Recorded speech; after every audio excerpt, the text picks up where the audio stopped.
Sì, ha stravinto il presidente Trump e a differenza del 2016 quando è stato eletto presidente, del 2020 quando ha perso le elezioni contro Biden, questa volta è riuscito a parlare al popolo. Tanto è vero che i voti si vedono anche sul fronte dei latinoamericani e dei giovani, gli under 30 hanno votato Trump.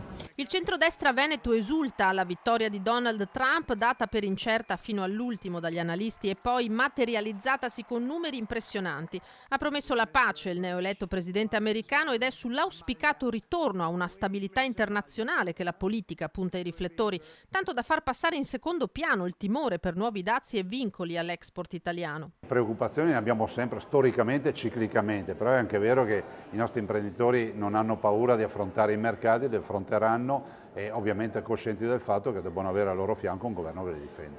Per il presidente di Anci Veneto Mario Conte il largo consenso ottenuto da Trump è il frutto del malgoverno democratico. Evidentemente Biden è riuscito a fare talmente tanto male da far addirittura rimpiangere e rivincere Trump. Adesso Trump è il nuovo presidente degli Stati Uniti e con lui il paese Italia dovrà confrontarsi. Attendiamo di capire, al di là dei proclami delle campagne elettorali, quali saranno le reali politiche del presidente Trump e soprattutto quale sarà la visione di Trump nei confronti dell'Unione Europea. La pesante sconfitta incassata da Kamala Harris e dai democratici americani scuote politicamente il centrosinistra, chiamato a una riflessione sulla capacità di far presa sull'elettorato. È evidente che una parte ampia della classe media in America come in Europa ed anche in Veneto si sente esclusa ed impoverita. È un messaggio che anche noi progressisti dobbiamo cogliere, naturalmente non soffiando sulle tensioni e sulle paure, ma invece costruendo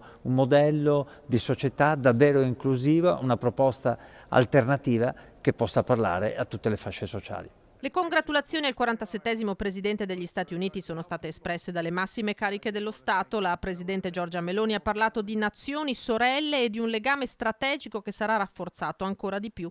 Ora, dopo le promesse elettorali, Trump lo si attende alla prova dei fatti. Per il politologo Paolo Feltrin potrebbe riservare delle sorprese. Che in realtà è più facile per un presidente di destra fare accordi internazionali che per un presidente di sinistra. Ricordiamo Nixon e Kissinger, il famoso accordo con Mao Zedong.